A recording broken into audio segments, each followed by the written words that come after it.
여러분 반갑습니다. 오늘 수요 성경 공부 오신 여러분들을 환영하고 우리 잠시 기도하고 공부 시작하겠습니다. 하나님 아버지, 오늘 저희들이 하나님 말씀 함께 공부하기 위해서 모였습니다. 말씀으로 은혜를 나누는 귀한 시간이 되게 하여 주시옵소서. 예수님의 이름으로 기도하옵나이다. 아멘. 오늘은 창세기 28장에서 31장까지 함께 공부하겠습니다. 창세기 말씀 묵상하면서 여러분들이 이제 큐티를 하게 되잖아요. 그때 꼭 기억해야 될 게 있는데, 이 창세기 내용은요, 내러티브, 주로 스토리로 되어 있어요. 그래서 이 말씀을 묵상을 할 때는 한 구절 한 구절 이렇게 자세하게 묵상하기보다는 그 내용 전체가 무슨 말씀을 하시는지를 좀 전체 내용, 개요를 잘 생각하면서 묵상하는 것이 도움이 됩니다. 자, 이런 전제를 가지고 본문에 들어가 볼까요? 1절, 이삭이 야곱을 불러 그에게 축복하고 또 당부하여 이르되 너는 가나안 사람의 딸들 중에서 아내를 맞이하지 말고 일어나 밧단 아람으로 가서 내 외조부 부두엘의 집에 이르러 거기서 내 외삼촌 라반의 딸들 중에서 아내를 맞이하라. 이 말씀 이전에 어떤 일이 있었죠? 에서가 야곱이 아버지를 속여서 축복받았다는 걸 알고 에서가 야곱을 죽이려고 합니다. 그랬더니 그걸 리브가가 들어요.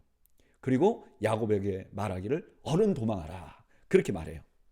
그 다음에 리브가가 이삭에게 뭐라고 말하는 거 하니, 우리 아들 에서가 이렇게 이방 여인들하고 해족속하고 결혼한 거 마음에 안 드는데 우리 야곱도 그렇게 되면 너무 마음이 아플 것 같습니다 라고 말해요. 이삭이 그 이야기를 듣고 야곱을 이제 공식으로 보내는 거예요. 그러니까 창세기 27장에서는 마치 야곱이 그냥 도망하는 것 같거든요. 그 얘기를 듣고 그냥 급하게 도망하는 것 같은데 28장에 가보면 야곱이 그렇게 도망한 것이 아니라 아버지에게 정식적으로 축복을 받고 출발한다는 사실을 알게 됩니다. 3절, 전능하신 하나님이 내게 복을 주시어 내가 생육하고 번성하게 하여 내가 여러 족속을 이루게 하시고 아브라함에게 허락하신 복을 내게 주시되 너와 함께한 내 자손에게도 주사 하나님이 아브라함에게 주신 땅 곧 내가 거류하는 땅을 내가 차지하게 하시기를 원하노라. 이에 이삭이 야곱을 보내매 그가 밧단 아람으로 가서 라반에게 이르렀으니 라반은 아람 사람 부두엘의 아들이요 야곱과 에서의 어머니 리브가의 오라비더라. 이삭은 야곱을 보내기 전에 축복해요. 그 축복의 내용이 뭐냐? 아브라함과 자신 이삭과 이삭에게 주신 축복이 야곱에게도 이어지고, 그러니까 야곱이 이제 장자가 되었다는 것을 다시 한번 확증해 주는 거예요. 그리고 5절에 보면 이제 이름이 바뀌어 버립니다. 야곱과 에서의 어머니. 원래는 어떻게 해야 되죠? 에서와 야곱의 어머니잖아요. 근데 이게 바뀌어 버려요. 이제 명실상부한 가정의 가장이 족장이 되는 거죠. 6절, 에서가 본즉 이삭이 야곱에게 축복하고 그를 밧단 아람으로 보내어 거기서 아내를 맞이하게 하였고 또 그에게 축복하고 명하기를 너는 가나안 사람의 딸들 중에서 아내를 맞이하지 말라 하였고 또 야곱이 부모의 명을 따라 밧단 아람으로 갔으며 에서가 또 본즉 가나안 사람의 딸들이 그의 아버지 이삭을 기쁘게 하지 못하는지라. 이에 에서가 이스마엘에게 가서 그 본처들 외에 아브라함의 아들 이스마엘의 딸이요 느바뇨스의 누인 마할랏을 아내로 맞이하였더라.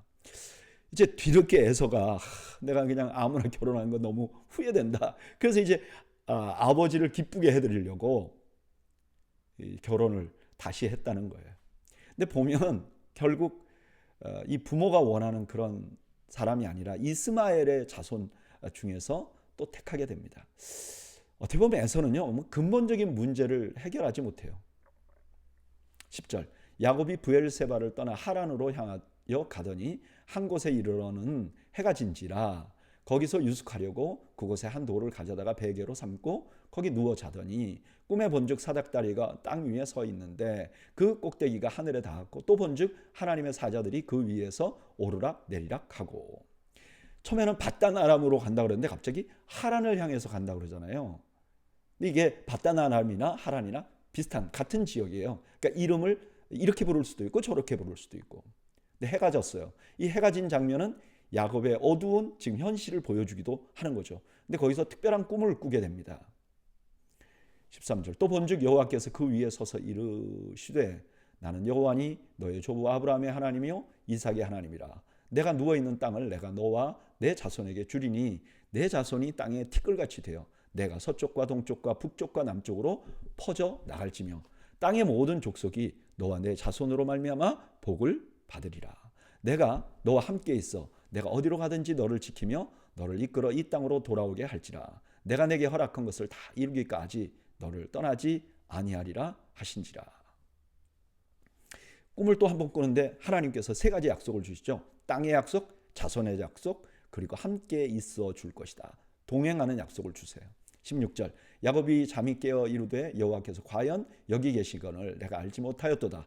이에 두려워하여 이르되 두렵도다. 이것이요 이것은 다름이 아닌 하나님의 집이요 이는 하늘의 문이로다 하고 야곱이 아침에 일찍 일어나 베개로 삼았던 돌을 가져다가 기둥으로 세우고 그 위에 기름을 붓고 그곳 이름을 베델이라 하였더라. 이 성의 옛 이름은 루스더라. 야곱은 이제 하나님은 자기 족장의 신인 줄 알았죠. 이삭과 아브라함과 함께 한다고. 근데 보니까 그게 아니에요. 여기 있어 베델에. 너무 놀란 거죠.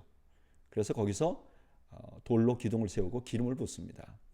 기름은 아마 야곱이 가지고 있는 비상금 혹은 여행 비용이었을 거예요. 근데 그것을 여기다 부어버립니다. 그리고 20절 야곱이 서원하여 이르되 하나님이 나와 함께 계셔서 내가 가는 이 길에서 나를 지키시고 먹을 떡과 옷을 입을 옷을 주시어 내가 평안히 아버지의 집으로 돌아가게 하시오면 여호와께서 나의 하나님이 되실 것이요 내가 기둥으로 세운 이 돌이 하나님의 집이 될 것이요 하나님께서 내게 주신 모든 것의 10분의 1을 내가 반드시 하나님께 드리겠나이다 하였더라. 지금 야곱이 이제 여기서 서원을 해요. 근데 이 서원을 자세히 좀 보세요. 하나님이 이미 야곱과 함께 한다고 그랬잖아요. 근데 그걸 조건으로 가져요. 하나님이 나와 함께 하시고 나를 돌아오게 하시면 야곱은 아직도 하나님이 하신 말씀을 신뢰하지 못하는 거예요. 사실 야곱이 그 전에 했던 모든 일도 하나님이 야곱에게 그랬잖아요. 이미 너 장자다. 근데 그걸 신뢰하지 못하니까 자꾸 이상한 짓을 해서 지금 아버지 집을 떠나서 이렇게 고생을 하고 있는 것이죠. 오늘 본문은 야곱이 아버지 집을 떠나 외삼촌 집으로 가는 것으로 시작합니다. 야곱은 도망치듯 아버지의 집을 떠난 것이 아니라 아버지로부터 축복을 받고 떠나요. 여비로 기름도 가지고 갔던 것 같아요. 근데 베델에서 자다가 놀라운 꿈을 꾸게 돼요. 하늘에 사다리가 있고 천사가 오르내리는 장면을 보게 됩니다. 그리고 더 놀라운 일은 그 꼭대기에서 하나님이 자신을 축복해요. 이 땅을 너한테 줄 것이다. 내 자손은 많아질 것이다. 나는 너와 함께 할 것이다. 저는 이 말씀을 묵상하면서 이런 생각이 들어요. 이제까지 야곱의 모습을 보면요. 야곱의 모습에는 선한 것이 하나도 없어요. 자기 잘못해서 지금 떠나잖아요. 근데 왜 하나님께서 야곱에게 나타나셔서 축복했을까? 왜 하나님이 야곱과 함께 하시겠다고 약속하셨을까? 이렇게 시원찮은 사람과 저는 그 답을 요한복음 1장 51절에서 얻습니다. 여기서 예수님께서 이렇게 말씀하세요. 또 이르시되 진실로 진실로 너에게 이르노니 하늘이 열리고 하나님의 사자들이 인자 위에 오르락 내리락 하는 것을 보리라. 지금 예수님의 이 말씀은 틀림없이 창세기 28장에 나오는 이 말씀을 근거로 했을 거예요. 근데 거기 보면 창세기에서는 사다리라고 되어 있는데 예수님은 그걸 인자라고 말해요. 자신을 사다리라고 말하는 거죠. 이 사다리가 없으면 천사들이 오르내릴 수도 없고 하나님이 축복할 수도 없잖아요. 근데 이 사다리가 예수님이라는 거예요. 다시 질문해 보죠. 하나님은 왜 이 문제 많은 야곱을 사랑하시고 야곱에게 이렇게 나타나신 것일까? 죄인에게 어떻게 나타나신 것일까? 답은 하나죠. 예수님 때문이죠. 예수님 때문에 하나님께서는 그와 함께 하시겠다고 약속하신 것이죠. 왜냐하면 예수님이 임마누엘 하나님이기 때문에. 그런데 여러분, 바로 이 이유가 하나님이 우리와 함께 하시는 이유도 되는 거죠. 우리를 돌아보면 우리는 참 부족하죠. 어쩌면 야곱보다 더 악하죠. 근데 하나님이 우리를 택하시고 우리와 함께 하시고 우리를 지켜주시는 이유 뭘까요? 예수님 때문이시죠. 예수님 때문이죠. 그래서 우리는 늘 감사할 수밖에 없는 사람들이죠. 저는 이런 말씀 묵상하면서 죄인임에도 불구하고 나와 함께 하시는 하나님. 이건 다 주님의 은혜라는 사실을 여러분 잊지 않는, 다시 한번 리마인드 하시는 축복의 시간이 되시기를 바랍니다. 29장. 야곱이 길을 떠나 동방 사람의 땅에 이르러, 이제 부엘세바에서 하란까지가 한 1000km 된다 그래요. 과거에 이제 성인이 하루에 한 30km 걷는다 그러거든요. 그렇게 가정하면 거의 한 달이 넘게 이제 야곱이 달려온 거죠. 2절. 본즉 들에 우물이 있고 그 곁에 양 세 떼가 누워 있으니 이는 목자들이 그 우물에서 양 떼에게 물을 먹임이라. 큰 돌로 우물 아귀를 덮었다가 모든 떼가 모이면 그들이 우물 아귀에서 돌을 옮기고 그 양 떼에게 물을 먹이고는 우물 아귀를 그 자리에 다시 그 돌로 덮었더라.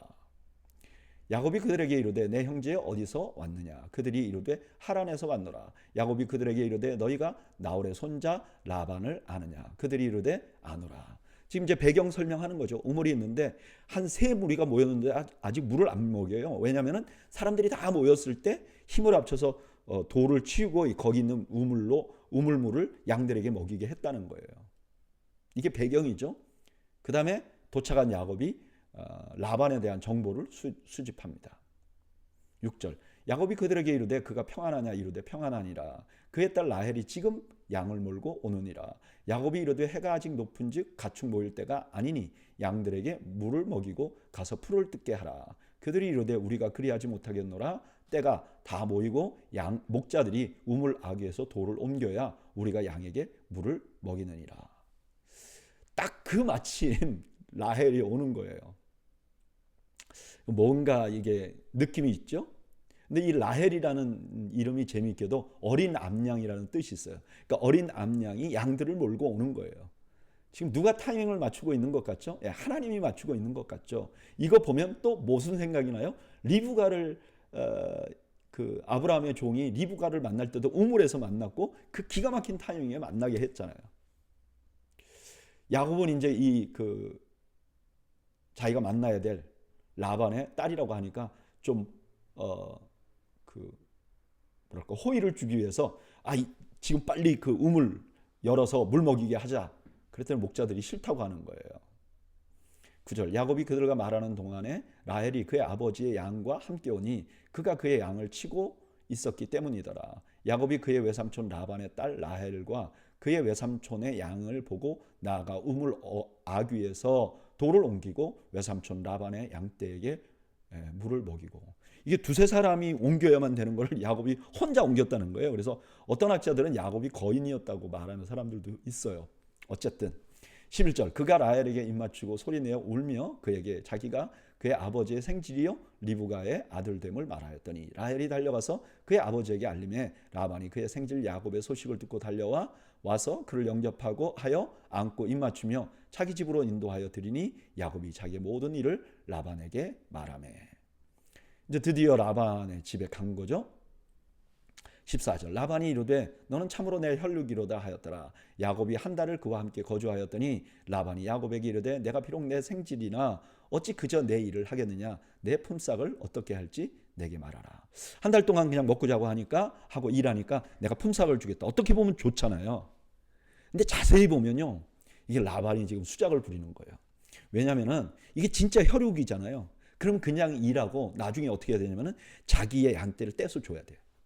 독립하도록. 그게 그 당시 풍습이었단 말이에요. 가족이면 당연히 독립하게 해줬단 말이에요. 아브라함이 조카 롯을 그렇게 했듯이. 근데 지금 품삯 주겠다 그러면 어떻게 되는 거예요? 이 사람이 내 종이 되는 거죠. 고용자가 되는 거예요. 지금 라반이 슬쩍 수작을 부리는 거죠. 16절. 라반에게 두 딸이 있으니 언니의 이름은 레아요 아우의 이름은 라헬이라. 레아는 시력이 약하고 라헬은 곱고 아리따우니 야곱이 라헬을 더 사랑함으로 대답하되 내가 외삼촌의 작은 딸 라헬을 위하여 외삼촌에게 7년을 섬기리이다. 이제 야곱이 그 대가로 저에게 외삼촌 딸 주십시오. 둘째 딸 예쁜데 이렇게 말한 거죠. 근데 7년 봉사하겠다 그래요. 이 당시에 이제 무슨 문서들에 보면 신부 가정에 이렇게 줬던 게 30에서 40세겔 정도 줬대요. 근데 은 10세겔이 한 1년 봉급이 된다 그래요. 그러니까 보통 말하면 한 3년치나 4년치 봉급을 주면 되는 거예요. 근데 지금 야곱이 7년치를 준다 그래요. 그러니까 거의 2배 이상을 지금 주겠다고 한 거죠. 19절. 라반이 이르되 그를 내게 주는 것이 타인에게 주는 것보다 나으니 나와 함께 있으라. 야곱이 라헬을 위하여 7년 동안 라반을 섬겼으나 그를 사랑하는 까닭에 7년을 며칠같이 여겼더라. 야, 로맨틱하죠. 예? 사랑하는 사람을 위해서 7년간 투자하는 거죠. 근데 잘 보면 지금 야곱이 라반의 집에 왜 왔죠? 맞아요. 결혼하려고 왔어요. 그러니까 자기가 온 목적을 지금 수행하고 있기도 한 거죠. 오늘 본문은 야곱이 하란에 도착한 후에 일어난 일들을 기록해요. 곧 우물가에서 라헬을 만나요. 근데 그것이 오래전에 아브라함의 종이 이삭의 아내 리브가를 만났을 때도 우물에서 만났어요. 근데 그때는 어떻게 했어요? 리브가를 만나기 전에 이 종이 기도하잖아요. 근데 기도한 다음에 하나님이 리브가를 딱 만나게 해줘요. 그러니까 누가 봐도 이거는 하나님이 하신 일이라는 걸 알게 해줬단 말이에요. 근데 오늘 본문에는 아무 말도 없어요. 그러나 읽는 사람이라면 누구든지 그런 생각을 하게 돼요. 야, 이거 라헬을 만나게 된 거 우연이 아니야. 지금 하나님께서는 이삭의 배우자를 우물가에서 우연히 만나게 한 것처럼 야곱의 배우자를 만나게 한 거죠. 먼저 만나게 한 거죠. 다른 어떤 라반의 다른 가족보다 라헬, 야곱이 사랑하는 그 사람을 제일 먼저 만나게 해준 거죠. 우리가 봤을 때는 우연하게 보이는데 사실은 이게 하나님의 역사라는 걸 누구든지 알 수 있도록 해놓은 거죠. 근데 하나님은요, 지금도 우리에게 그렇게 역사하세요. 우리가 이유를 알 수 없을 때 이거 왜 이런 일이 일어났지? 그때 우리가 우연이라고 부릅니다. 근데 우연이라는 건 세상에 없어요. 그 뒤에 누구의 역사가 있는 거죠? 하나님의 역사가 있는 거죠. 이렇게 생각하면서 저는 이 말씀 준비하면서 저의 삶을 돌아봐요.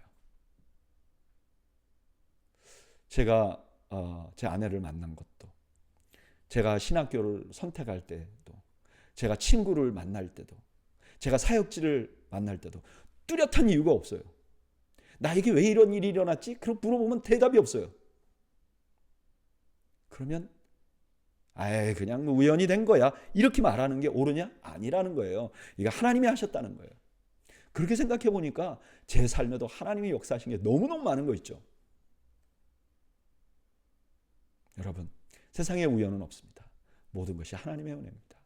저는 여러분들이 이 사실을 신뢰하는 여러분들이 되시기를 주님의 이름으로 축원합니다. 21절, 야곱이 라반에게 이르되 내 기한이 찼으니 내 아내를 내게 주소서. 내가 그에게 들어가겠나이다. 라반이 그곳 사람들을 다 모아 잔치하고 저녁에 그의 딸 레아를 야곱에게로 데려가며 야곱이 그에게로 들어가니라. 라반이 또 그의 여종 실바를 그의 딸 레아에게 시녀로 주었더라. 7년이 이제 지났어요. 그래서 야곱이 라헬과 결혼을 요구합니다. 그런데 라반이요, 밤에 라헬이 아니라 레아를 집어넣습니다. 너무 황당하죠. 근데 잘 보세요. 야곱은 어머니를 동원해서 자기 아버지를 속이고요, 자기가 형이 되기를 원했어요. 근데 이번에는 레아의 아버지가 형인 레아를 통해서 누구를 속여요? 자기를 속이고 자신의 아내가 돼버립니다. 지금 그는 형에게 속임을 당하고 있는 거예요. 뭔가 보이죠, 여러분? 25절, 야곱이 아침에 보니 레아라. 라반에게 이르되 외삼촌이 어찌하여 내게 이같이 행하셨나이까? 내가 라헬을 위하여 외삼촌을 섬기지 아니하였나이까? 외삼촌이 나를 속이심은 어찌 됨이니까? 라반이 이르되 언니보다 아우를 먼저 주는 것은 우리 지방에서 하지 아니하는 바라. 이를 위하여 7일을 채우라. 우리가 그도 내게 주리니 내가 또 나를 7년 동안 섬길지니라. 앞에 한 말은 말도 안 되죠. 네가 사랑하는 와이프를 내가 너한테 다시 줄 테니까 7년 더 채워라. 지금 야곱은요, 아버지를 속였어요. 근데 지금 야곱은 누구에게 속임을 받고 있죠? 아버지, 라헬의 아버지에게 자기가 지금 속임을 당한 거예요. 그리고 또 7년을 일하게 됩니다. 야곱이 그대로 하여 그 7일을 채우며 라반이 딸 라헬도 그에게 아내로 주고 라반이 또 그의 여종 빌하를 그의 딸 라헬에게 주어 시녀가 되게 하며 야곱이 또한 라헬에게로 들어갔고 그가 레아보다 라헬을 더 사랑하여 다시 7년 동안 라반을 섬겼더라. 그러니까 7년 일한 다음에 4명의 아내를 얻고요. 그 다음에 라반의 수작이었기 때문에 다시 7년을 일하는 거죠. 31절 여호와께서 레아가 사랑받지 못함을 보시고 그의 태를 여셨으나 라헬은 자녀가 없었더라. 레아가 임신하여 아들을 낳고 그 이름을 루벤이라 하여 이르되 여호와께서 나의 괴로움을 돌보셨으니 이제는 내 남편이 나를 사랑하리로다 하였더라. 지금 야곱의 일생에서 여기서 이제 처음으로 여호와라는 이름이 딱 나와요. 역사하는 것으로. 여호와께서 뭘 하고 계시죠? 레아에게는 자녀를 주고 라헬에게는 자녀를 주지 않고 있다.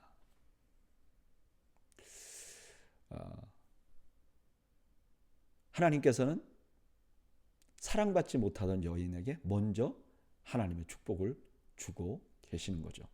33절 그가 다시 임신하여 아들을 낳고 이르되 여호와께서 내가 사랑받지 못함을 들으셨으므로 내게 이 아들도 주셨도다 하고 그의 이름을 시므온이라 하였으며 그가 또 임신하여 아들을 낳고 이르되 내가 그에게 새 아들을 낳았으니 내 남편이 지금부터 나와 연합하리로다 하고 그의 이름을 레위라 하였으며 그가 또 임신하여 아들을 낳고 이르되 내가 이제는 여호와를 찬송하리로다 하고 이로 말미암아 그가 그의 이름을 유다라 하였고 그의 출산이 멈추었더라. 4명의 아들을 낳았는데 3명을 낳을 때까지는 계속 남편 사랑을 받으려고 해요. 근데 4번째 낳고 나서 하나님을 찬양합니다. 신기한 거는요. 이 유다의 후손으로 예수님이 오세요. 사랑받지 못한 여인 그 후손으로 온 세상을 구원하실 예수님이 이 땅에 오시는 거예요. 오늘 본문에서는 야곱이 라반에게 사기를 당하는 장면이 나옵니다. 그는 아버지를 속였는데 이제는 라헬의 아버지로부터 속임을 당합니다. 그는 어머니에 의해 아버지를 속이고 형의 받을 축복을 가로챘는데 이번에는 라반에 의해 형인 레아가 동생이 받을 결혼을 가로채는 상황의 피해자가 됩니다. 지금 야곱은요, 그가 한 대로 받고 있어요. 저는 이 상황을 보면서 하나님께서 그 백성을 돌보신다는 의미 중에 다른 단면을 봅니다. 우리는 그 백성을 돌보신다 그러면 뭐 보호하신다, 축복하신다 이런 것만 생각하잖아요. 근데 또 다른 면이 있다는 거. 그게 뭐예요? 징계하신다는 거예요.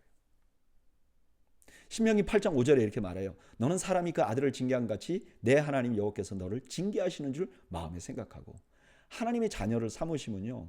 잘못하면 징계해요. 그게 자녀라는 증거라는 거예요.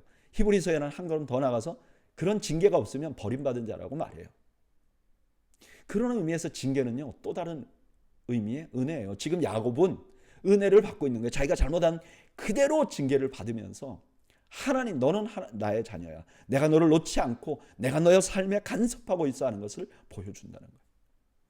여러분 그래서 우리는 때때로 징계에 감사할 수 있어야 됩니다. 여러분 내가 잘못했는데 아무 일도 일어나지 않으면 버림받은 거예요. 내가 잘못했으면 징계가 나와야 돼요. 뭔가 책망이 있어야 돼요. 내 마음이 아프든 내 삶에 문제가 생기든 해야 돼요.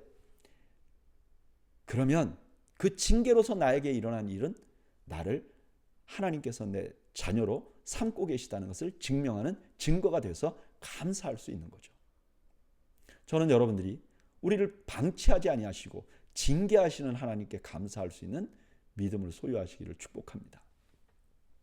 30장 1절 라헬이 자기가 야곱에게서 아들을 낳지 못함을 보고 그의 언니를 시기하여 야곱에게 이르되 내게 자식을 낳게 하라. 그렇지 아니하면 내가 죽겠노라. 야곱이 라헬에게 성을 내어 이르되 그대를 임신하지 못하게 하시는 이는 하나님이시니 내가 하나님을 대신하겠느냐.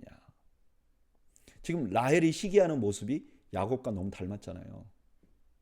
왜 형은 장자고 나는 아니에요 한 거 똑같이 왜 언니는 아기를 낳고 나는 못 낳아. 근데 야곱이 라헬에게 화를 내면서 뭐라 그러죠? 임신하지 못하게 하는 분은 하나님이야. 잘 생각해보면 이 말 자기에게 하는 말이에요. 자기가 형을 그렇게 질투했잖아요.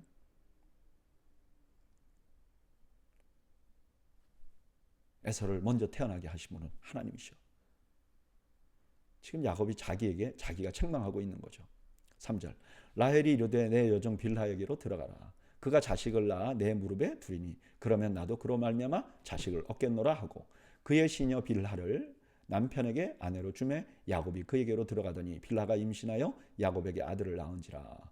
라헬이 이르되 하나님이 내 억울함을 푸시려고 내 호소를 들으사 내게 아들을 주셨다 하고 이로 말미암아 그의 이름을 단이라 하였으며 라헬의 시녀 빌하가 다시 임신하여 둘째 아들을 야곱에게 낳음에 라헬이 이르되 내가 언니와 크게 경쟁하여 이겼다 하고 그 이름을 납달리라 하였더라.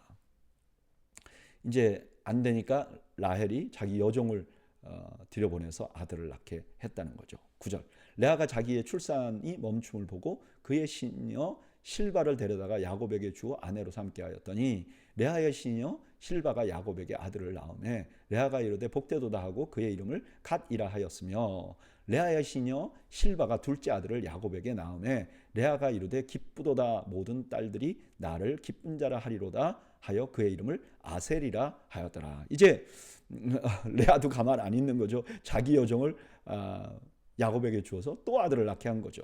14절 밀 거둘 때 루벤이 나가서 들에서 합한 채를 얻어 그의 어머니 레아에게 드렸더니 라헬이 레아에게 이르되 언니의 아들의 합한 채를 청구하노라. 레아가 그에게 이르되 내가 내 남편을 빼앗은 것이 작은 일이냐 그런데 내가 내 아들의 합한 채도 빼앗고자 하느냐. 라헬이 이르되 그러면 언니의 아들의 합한 채 대신에 오늘 밤에 내 남편이 언니와 동침하리라 하니라. 지금 이게 합한채라는 건 뭐 남자들 정력제 혹은 여자들의 불림 치료제 같은 뭐 특별한 최음제 같은 그런 역할을 하는 거라고 그래요. 뭔지는 정확히 몰라요. 근데 그때 레아가 이렇게 말하죠. 네가 내 남편도 네가 빼앗았잖아. 지금 레아가 야곱에게 하는 말하고 똑같죠. 네가 그 에서가 야곱에게 하는 말을 마치 대신 해준 것 같잖아요. 네가 내 장자의 권리를 빼앗았잖아. 보면 라헬이 하는 짓이 전에 야곱이 했던 거하고 똑같아요. 합한 채를 갖고 그 다음에 언니한테 동침하라 그래요. 근데 이 장면에 보면 라헬이 누가 잠자리를 갖는지를 정하는 걸 보면 실제로 이 그 야곱의 집안에서 라헬이 첫 번째 부인 역할을 했던 것 같아요. 첫 번째 부인이 그런 걸 다 정한다 그래요.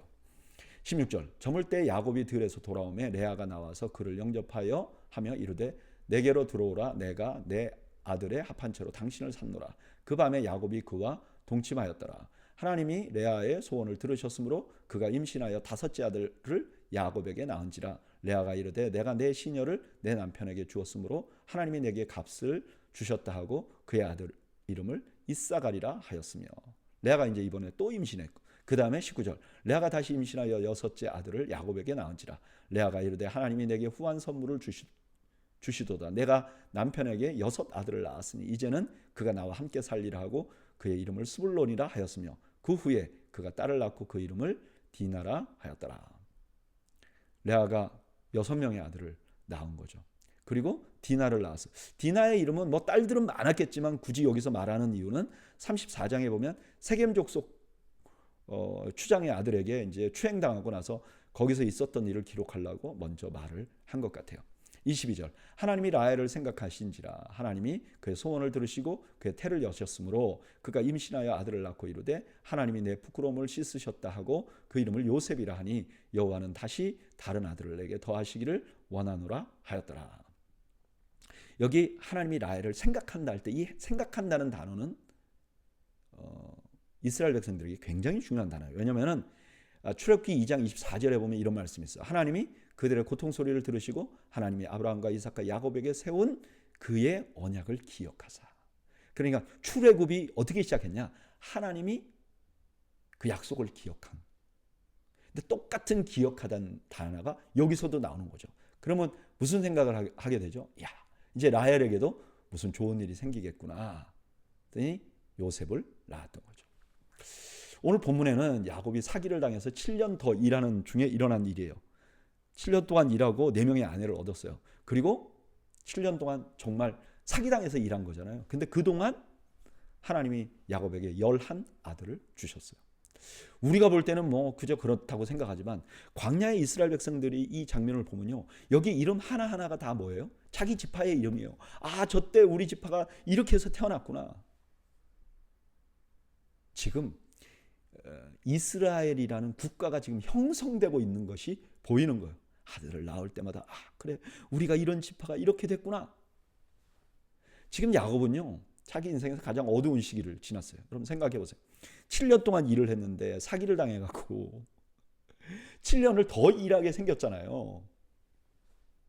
근데 그 7년도 무보수로 일하고 있어요. 거기다가 와이프들은 서로 사이가 안 좋아서 막 싸워요. 그런데 바로 이 시기에 하나님은 하나님의 백성 이스라엘을 완성하고 계시는 거죠.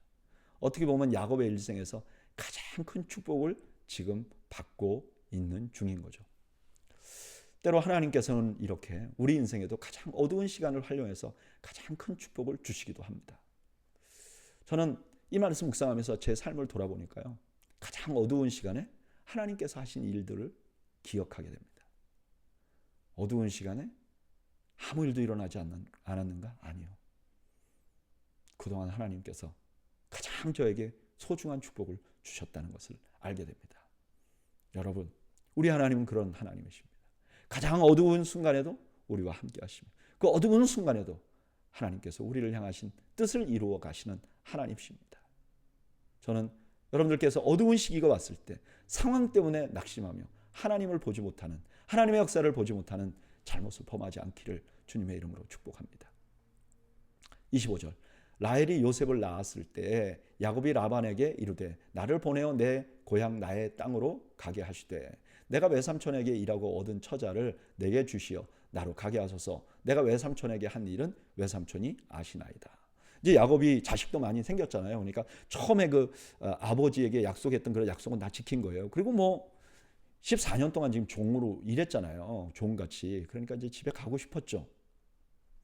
27절, 라반이 그에게 이르되 여호와께서 너로 말미암아 내게 복 주신 줄을 내가 깨달았노니 내가 나를 사랑스럽게 여기거든 그대로 있으라. 또 이르되 내 품삯을 정하라. 내가 그것을 주리라. 야곱이 그에게 이르되 내가 어떻게 외삼촌을 섬겼는지 어떻게 외삼촌의 가축을 쳤는지 외삼촌이 아시나이다. 내가 오기 전에는 외삼촌의 소유가 적더니 번성하여 때를 이루었으니 내 발이 이르는 곳마다 여호와께서 외삼촌에게 복을 주셨나이다. 그러나 나는 언제나 내 집을 세우리까. 이제 야곱이 그런 거죠.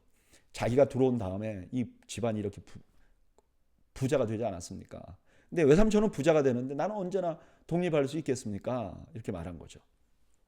31절, 라반이 이르되 내가 무엇으로 내게 주랴? 야곱이 이르되 외삼촌께서 내게 아무것도 주시지 않아도 나를 위하여 이 일을 행하시면 내가 다시 외삼촌의 양떼를 먹이고 지키리이다. 오늘 내가 외삼촌의 양떼에 두루 다니며 그 양 중에 아롱진 것과 점 있는 것과 검은 것을 가려내며 또 염소 중에 점 있는 것과 아롱진 것을 가려내리니 이 같은 것이 내 품삯이 되리이다. 후일에 외삼촌께서 오셔서 내 품삯을 조사하실 때에 나의 의의가 내 대답이 되리이다. 내게 혹시 염소 중에 아롱짓지 아니한 것이나 점이 없는 것이나 양 중에 검지 아니한 것이 있거든 다 도둑질한 것으로 인정하소서. 이제 삭스를 어떻게 정하느냐? 얼룩덜룩한 거, 아롱진 거, 점 있는 거, 검은 거, 이거 제 겁니다. 그리고 하얀 거는 다 외삼촌 겁니다. 이게 얼마나 좋아요? 나중에 저한테 와서 하얀 것 있으면 너 내 거 도둑질했구나 이렇게 하면 될 거 아닙니까? 그랬더니 34절, 라반이 이르되 내가 내 말대로 하리라 하고 그날에 그가 숫 염소 중에 얼룩무늬 있는 것과 점 있는 것을 가리고 암 염소 중에 흰 바탕에 아롱진 것과 점 있는 것을 가리고 양 중에 검은 것들을 가려 자기 아들들의 손에 맡기고 자기와 야곱 사이에 사흘길이 뜨게 하였고 야곱은 라반의 남은 양떼를 치니라. 계약이 체결되자마자 라반은 야비한 계획을 세워요. 거기 얼룩덜룩한 것들 있잖아요. 이거 야곱이 것이 될 수도 있는 것을 다 분리해서 한 사흘길을 멀리 떠나게 합니다. 그러면 이제 이 잡종이 생기지 않을 거 아니에요, 서로. 정말 라반도 대단한 사람이죠. 37절, 야곱이 버드나무와 살구나무와 신풍나무의 푸른 가지를 가져다가 그것들의 껍질을 벗겨 흰 무늬를 내고 그 껍질 벗긴 가지를 양떼가 와서 먹는 개천에 물구유에 세워 양떼를 향하게 하며 그 떼가 물을 먹으러 올 때에 새끼를 베니 가지 앞에서 새끼를 뱀으로 얼룩한 것과 점이 있고 아롱진 것을 낳은지라. 야곱이 새끼 양을 구분하고 그 얼룩무늬와 검은 빛이 있는 것을 라반의 양과 서로 마주보게 하여 자기 양을 따로 두어 라반의 양과 섞이지 않게 하며, 튼튼한 양이 새끼 뵐 때에는 야곱이 개천에다가 양떼 눈앞에 그 가지를 두어 양이 그 가지 곁에서 새끼를 베게 하고, 약한 양이면 그 가지를 두지 아니하니 그렇게 함으로 약한 것은 라반의 것이 되고 튼튼한 것은 야곱의 것이 된지라.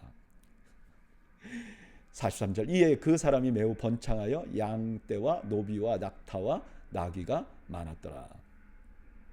지금 야곱이 한 일은 이게 당시에 주수를 믿고 한 거예요. 실제로 그렇게 안 되겠죠. 근데 야곱이 그 주수를 믿고 한 거죠. 근데 야곱이 후에 이렇게 고백해요. 창세기 31장 8절 9절, 그가 이르기를 점 있는 것이 내 삭시 되리라 하면 온 양떼가 나은 것이 점이 있는 것이요, 또 얼룩무늬 있는 것이 내 삭시 되리라 하면 온 양떼가 나은 것이 얼룩무늬 있는 것이니 하나님이 이같이 그대들의 아버지의 가축을 빼앗아 내게 주셨느니라. 그러니까 야곱은 이렇게 말하는 거죠. 자기가 수작을 부렸어요. 수단을 부렸어요. 그 근처에 주수라는 사람들이 말해줬는지도 몰라요. 그만큼 부자가 되고 싶었어요. 근데 돌아보니까 그거 하나님이 이렇게 해주신 거다.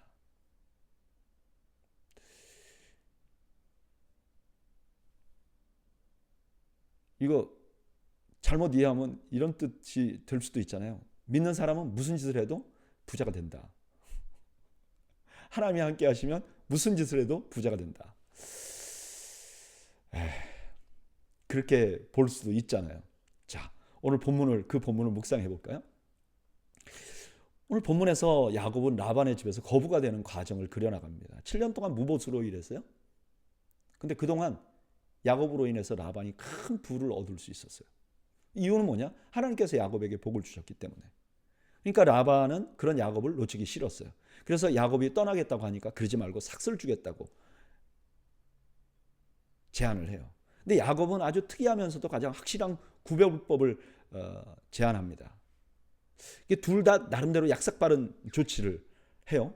이렇게 약속한 다음에 그게 뭐냐? 라반은 물리적으로 얼룩덜룩한 걸 멀리 보내버립니다. 야곱은 건강한 양이 새끼를 가질 때마다 나무 껍질 벗겨가지고 그걸 보여줍니다. 누가 봐도 라반이 유리한 게임이잖아요. 그리고 야곱이 사용한 방법은 이게 주술 같은 느낌이 들어요. 하나님도 좋아하지 않을 것 같은 느낌이잖아요. 근데 결과가 야곱의 재산이 늘어나요. 후에 야곱은 이게 자신이 사용한 방법이 옳아서가 아니라 하나님이 자기 편이어서 그렇다고 고백을 합니다. 이런 말씀을 보면 우리가 잘못 적용을 할 수가 있어요. 어떻게 해요? 믿는 자는 무슨 짓을 해도 하나님은 우리 편이다. 그래서 우리가 부자가 된다. 근데 오늘 본문은요, 그런 걸 보여주는 게 아니에요. 성경은 뭘 지금 보여주냐면은 야곱이 거부가 된 것은 그가 재능이나 노력을 해서가 아니고 그가 어떤 신비한 주술을 가지고 있어서가 아니라 하나님이 하셨기 때문에 거부가 되었다는 거예요. 그걸 강조하고 있는 거죠. 저는 이 말씀 묵상하면서 이런 생각이 들어요. 우리 신앙생활에서 가장 위험한 건 뭐냐? 내가 이루었다고 하는 거예요. 이것이 내가 올바르게 살아서 성실하게 살았다 할지라도 그것 때문에 내가 해서 이렇게 됐다고 하면 그게 더 위험하다는 거예요. 차라리 내가 잘못했어도 하나님 나를 축복하셔서, 그러면 나는 잘못했는데 하나님이 나를 축복하셨다는 게 더 중요해서 이게 그래도 덜 악하다는 거예요.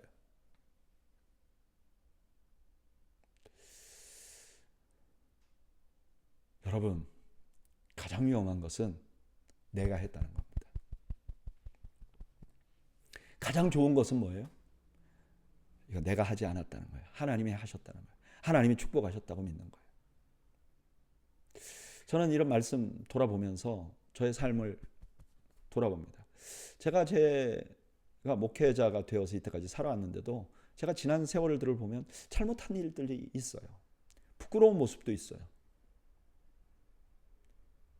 그럼에도 불구하고 오늘 제가 이렇게 목회도 하고 하는 거는 다 하나님의 덕분이에요. 내가 잘했기 때문이 아니에요. 마치 야곱이 그냥 희한한 주술을 썼는데 하나님 축복하신 것처럼 내가 잘했기 때문이 아니에요. 하나님의 덕분이에요. 하나님의 은혜예요. 저는 여러분들이 절대로 이거 내가 했다고 고백하지 않는 분들이 되시길 바랍니다. 그게 내가 노력했어도 내가 한 것이 아니라고 고백할 수 있는 여러분들이 되시기를 바랍니다. 이것만이 살 길이에요. 31장 1절 야곱이 라반의 아들들이 하는 말을 들은즉 야곱이 우리 아버지의 소유를 다 빼앗고 우리 아버지의 소유로 말미암아 이 모든 재물을 모았다 하는지라 야곱이 라반의 안색을 본즉 자기에게 대하여 전과 같지 아니하더라. 여호와께서 야곱에게 이르시되 내 조상의 땅 내 족속에게로 돌아가라 내가 너와 함께 있으리라 하신지라.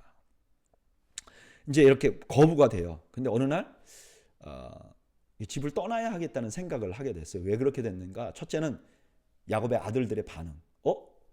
사실은 야곱이 부자가 돼서 야곱이 축복을 받아서 라반이 부자가 됐는데 반대로 생각한다는 거예요.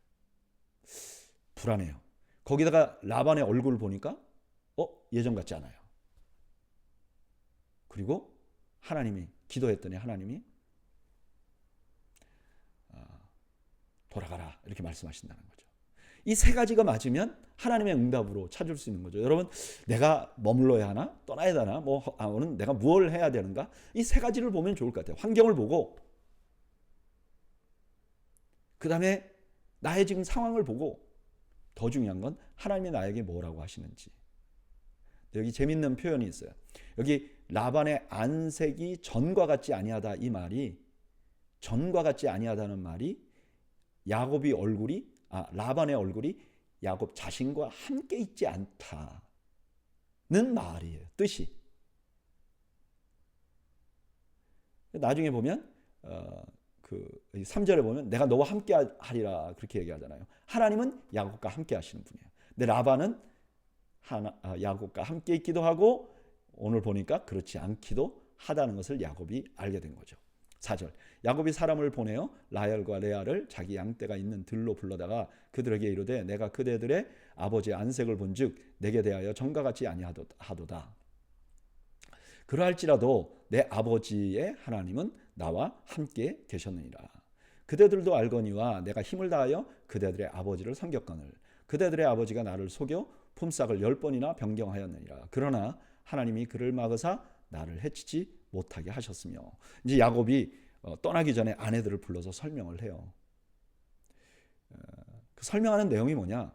라반의 얼굴이 자기를 떠났지만 하나님은 자기와 함께 하신다. 두 번째는 라반은 품삯을 속였는데 하나님이 그것을 막아줬다.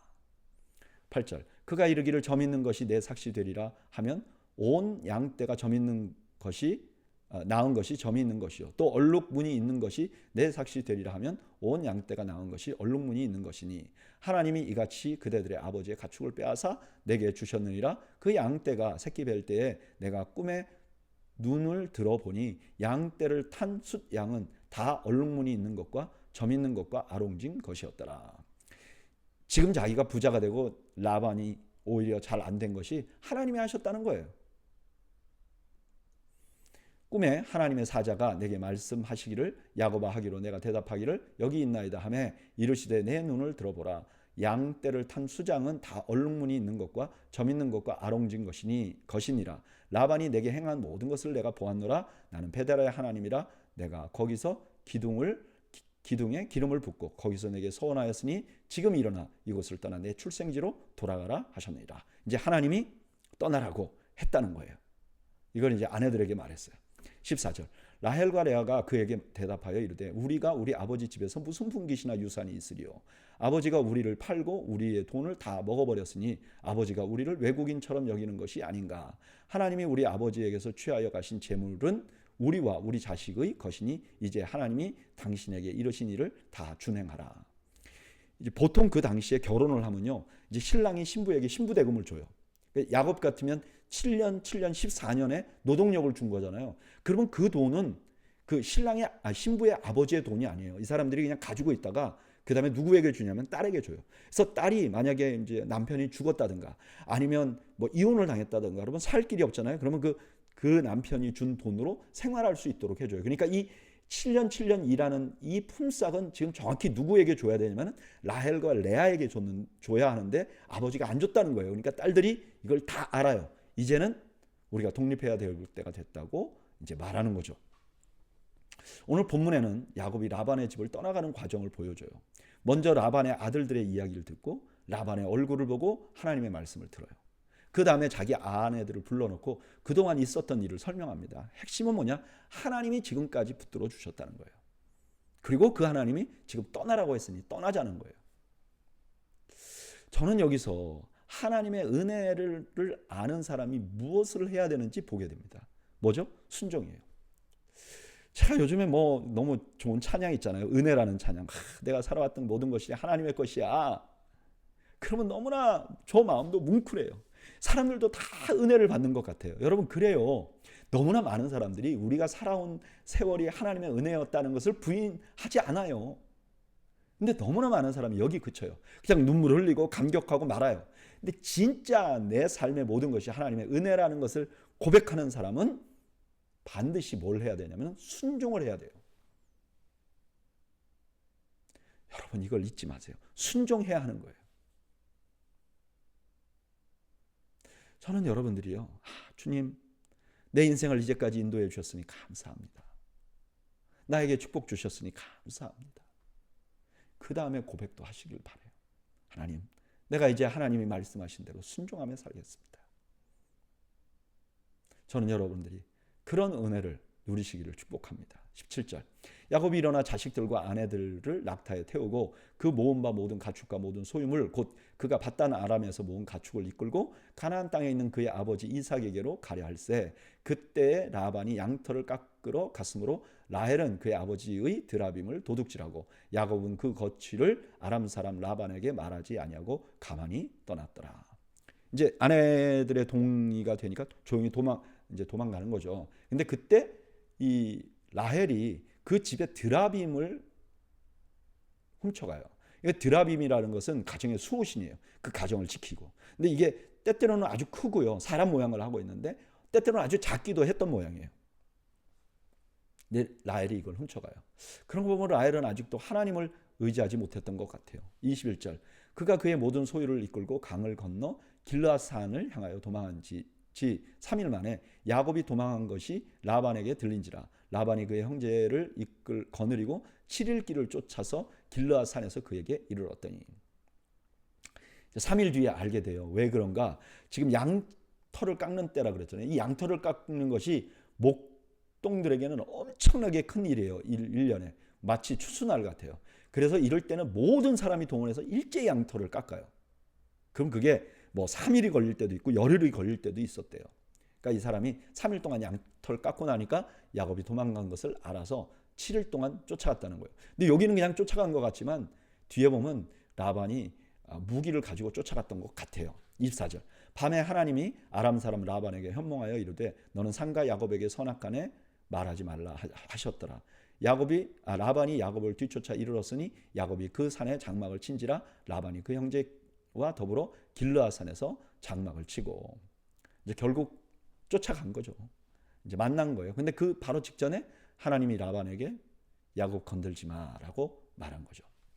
이제 만난 라반이 이제 울분을 토하는 거예요. 26절 라반이 야곱에게 이르되 내가 나를 속이고 내 딸들을 칼에 사로잡힌 자같이 끌고 갔으니 어찌 이같이 하였느냐 내가 즐거움과 노래와 북과 수금으로 너를 보내겠거늘 어찌하여 내가 나를 속이고 가만히 도망하고 내게 알리지 아니하였으며 내가 내 손자들과 딸들에게 입맞추지 못하게 하였으니 내 행위가 참으로 어리석도다. 너를 해할 만한 능력이 내 손에 있으나 너희 아버지의 하나님이 어젯밤에 내게 말씀하시기를 너는 상가 야곱에게 선악간에 말하지 말라 하셨느니라. 라반의 이 말은 그냥 새빨간 거짓말이었죠. 하나님만 아니었으면 야곱을 죽였을 거예요. 30절 이제 내가 내 아버지 집을 사모하여 돌아가려 하는 것은 옳거니와 어찌 내 신을 도둑질하였느냐. 야곱이 라반에게 대답하여 이르되 내가 생각하기를 야곱이 외삼촌이 외삼촌의 딸들을 내게서 억지로 빼앗으리라 하여 두려워하였음이니이다. 외삼촌의 신을 누구에게서 찾든지 그는 살지 못할 것이요 우리 형제들 앞에서 무엇이든지 외삼촌의 것이 발견되거든 외삼촌에게 가져가소서 하니 야곱은 라헬이 그것을 도둑질한 줄 알지 못함이었더라. 이제 라반이 할 말 다 했는데 뭐 별로 쓸 말 없죠. 그러니까 이제 트집 잡은 게 뭐냐면 드라빔을 훔쳐왔느냐라고 말한 거죠. 그랬더니 야곱의 대답이 딸들을 나한테 안 줄 거라고 생각해서 이랬습니다. 그리고 나는 아무것도 도둑질한 적이 없으니까 누가 드라빔 도둑질했으면 그 사람 죽이십시오라고 말을 했다는 거예요. 야곱은 몰라서 이 말을 한 거죠. 33절 라반이 야곱의 장막에 들어가고 레아의 장막에 들어가고 두 여종의 장막에 들어갔으나 찾지 못하고 레아의 장막에서 나와 라헬의 장막에 들어가매 라헬이 그 드라빔을 가져 낙타 안장 아래 넣고 그 위에 앉은지라 라반이 그 장막에서 찾다가 찾아내지 못하매 라헬이 그의 아버지에게 이르되 마침 생리가 있어 일어나서 영접할 수 없사오니 주는 노하지 마옵소서 하니라. 라반이 그 드라빔을 두루 찾다가 찾아내지 못한지라. 지금 이제 라반의 수호신은 지금 라헬이 깔고 앉음을 당해 있잖아요. 그러니까 이 신이 얼마나 무능력하다는 것을 지금 보여주고 있는 거죠. 오늘 본문은 야곱이 도망간 것을 안 라반이 야곱을 추격하는 장면을 보여줍니다. 이 장면에서 보면요, 하나님과 야곱의 하나님과 라반이 믿던 신의 모습이 확연히 대조가 됩니다. 야곱이 믿던 하나님은요, 야곱을 보호하세요. 근데 그래서 경고합니다. 근데 라반이 믿던 신은 어떻게 해요? 자신의 딸의 안장에 깔려 있어요. 그래도 아무 말도 못해요. 그러니까 헛것이죠. 여러분, 하나님은 이런 분이세요. 하나님은 세상의 우상과 차원이 다른 분이세요. 우리를 지키시고 보호해 주시는 분이세요. 저는 이런 말씀 묵상하면서 내 삶에서도 하나님이 이처럼 지켜주신 일을 생각해 봅니다. 하나님이 도와주시지 않았다면 내가 그때 어떻게 됐을까? 설명할 수 없는 일이 너무너무 많아요. 여러분, 우리 하나님은 어떤 분이시냐? 죽으신 분이 아니세요. 무능력한 분이 아니세요. 오늘도 살아서 나와 함께 하시며 나를 도우시는 분이심을 여러분 믿으시기를 바랍니다. 36절 이제 역전됐죠. 못 찾았으니까. 야곱이 노하여 라반을 책망할세 야곱이 라반에게 대답하여 이르되 내 허물이 무엇이니까 무슨 죄가 있기에 외삼촌께서 내 뒤를 급히 추격하였나이까 외삼촌께서 내 물건을 다 뒤져보셨으니 외삼촌의 집안 물건 중에 무엇을 찾아내었나이까 여기 내 형제와 외삼촌의 형제 앞에서 그것을 두고 우리 둘 사이를 판단하게 하소서. 야곱은 이제 들키지 않았죠. 훔쳐왔는데 사실. 그러니까 들키지 않는 죄를 가진 야곱이 들킨 죄를 갖고 있는 라반에게 막 의로운 사람처럼. 아유, 여러분 이게 우리 모습이죠. 38절 내가 이 20년을 외삼촌과 함께 하였거니와 외삼촌의 암양들이나 암염소를 낙태하지 아니하였고 또 외삼촌의 양떼의 수장을 내가 먹지 아니하였으며 물려 찢긴 것은 내가 외삼촌에게로 가져가지 아니하고 낮에 도둑 맞든지 밤에 도둑을 맞든지 외삼촌이 그것을 내 손에서 찾았으므로 내가 스스로 그것을 보충하였으며 내가 이와 같이 낮에는 더위와 밤엔 추위를 무릅쓰고 눈 붙일 겨를도 없이 지냈나이다. 라반이 얼마나 악덕 기업주였는지 알겠죠? 그 훔쳐간 것도 다 물어내라 그랬다잖아요. 41절 내가 외삼촌의 집에 있은 이 20년 동안 외삼촌의 두 딸을 위하여 14년 외삼촌의 양떼를 위하여 6년을 외삼촌에게 봉사하였거니와 외삼촌께서 내 품삯을 10번이나 바꾸셨으며 우리 아버지 하나님 아브라함의 하나님 곧 이삭의 경외하는 이가 나와 함께 계시지 아니하였더라면 외삼촌이 이제 나를 빈손으로 돌려보냈으리라마는 내 하나님이 내 고난과 내 손의 수고를 보시고 어젯밤에 외삼촌을 책망하셨나이다. 이제 야곱이 외삼촌을 책망하는 거죠. 만행을 다 말한 거죠. 그리고 틀림없이 당신 나 그냥 보냈을 거야 이렇게 말한 거죠. 43절 라반이 야곱에게 대답하여 이르되 딸들은 내 딸이요 자식들은 내 자식이요 양떼는 내 양떼요 내가 보는 것은 다 내 것이라 내가 오늘 내 딸들과 그들이 낳은 자식들에게 무엇을 하겠느냐 이제 오라 나와 내가 언약을 맺고 그것으로 너와 나 사이에 증거를 삼을 것이니라. 이제 서로 공격하지 않겠다는 그러니까 평화의 언약을 맺자 그래요. 사실 라반이 야곱에게 한 것이 다 알려지면 뭐 다른 사람들의 공격을 받을 수도 있고 뭐 기억하겠지만 라반은 아브라함이 얼마나 거부고 또 아브라함의 아들 이삭이 얼마나 많은 군대를 갖고 있는지 알 거라고요. 그러니까 그냥 이게 잘못해서 야곱에게 원수지면 어떻게 될 건가? 그러니까 평화조약을 맺자고 하는 거죠. 45절 이에 야곱이 돌을 가져다가 기둥으로 세우고 또 그 형제들에게 돌을 모으라 하니 그들이 돌을 가져다가 무더기를 이루매 무리가 거기 무더기 곁에서 먹고 라반은 그것을 여갈 사하 두다라 불렀으며 야곱은 그것을 갈르엣이라고 이라 불렀으니 라반의 말이 오늘 이 무더기가 너와 나 사이에 증거가 되었다 하였으므로 그 이름을 갈르엣이라 불렀으며 이제 언약을 맺고 식사를 합니다. 이거 언약이 확증됐다는 뜻이에요. 49절 또 미스바라 하였으니 이는 그의 말이 우리가 서로 떠나 있을 때 여호와께서 나와 너 사이를 살피시옵소서 함이라. 만일 내가 내 딸을 박대하거나 내 딸들 외에 다른 아내를 맞이하면 우리와 함께할 사람은 없어도 보라 하나님이 나와 너 사이에 증인이 되시느니라 함이었더라. 그의 이름을 미스바라 했다는 하나님 다 지켜보신다. 이제 나중에 이 미스바에서 사무엘이 모여서 이스라엘이 기도하죠. 왜요? 여기가 하나님이 지켜보시는 곳이니까. 라반이 또 야곱에게 이르되 내가 나와 너 사이에 둔 이 무더기를 보라. 또 이 기둥을 보라.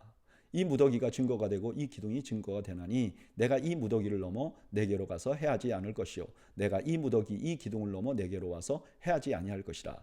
아브라함의 하나님 나홀의 하나님 그들의 조상의 하나님은 우리 사이에 판단하시옵소서 하며 야곱이 그의 아버지 이삭이 경외하는 일을 가리켜 맹세하고 각자의 신을 가지고 맹세를 했다. 54절 야곱이 또 산에서 제사를 드리고 형제들을 불러 떡을 먹이니 그들이 떡을 먹고 산에서 밤을 지새고 라반이 아침에 일찍 일어나 손자들과 딸들에게 입맞추며 그들에게 축복하고 떠나 고향으로 돌아갔더라. 여기 아침 일찍이라는 말이 나오잖아요. 이 말은 야곱이 베델에서 일어난 일을 생각하게 합니다. 이거 두 번밖에 안 나오니까. 창세기 28장 18절에 뭐라고 그러죠? 야곱이 아침에 일찍 일어나 베개로 삼았던 돌을 가져다가 기둥을 세우고 그 위에 기름을 붓고. 지금 하나님은 야곱에게 약속한 약속을 지키고 계신 것을 라반이 떠나는 장면에서 발견할 수 있는 거죠. 오늘 본문은 야곱이 라반에게 자신을 변호하는 말로 시작합니다. 그리고 결국은 이게 먹힌 거죠. 우리 야곱과 라반은 평화 조약을 맺어요. 이제 적어도 야곱은 라반으로부터는 자유해졌어요. 근데 이 모든 이야기의 마지막에 이런 말씀이 나옵니다. 아침에 일찍이. 이 단어는 야곱이 베델에서 꿈을 꾸고 나서 아침 일찍 일어나 베고 잤던 돌로 기둥을 세우고 기름을 부은 사건을 생각나게 합니다.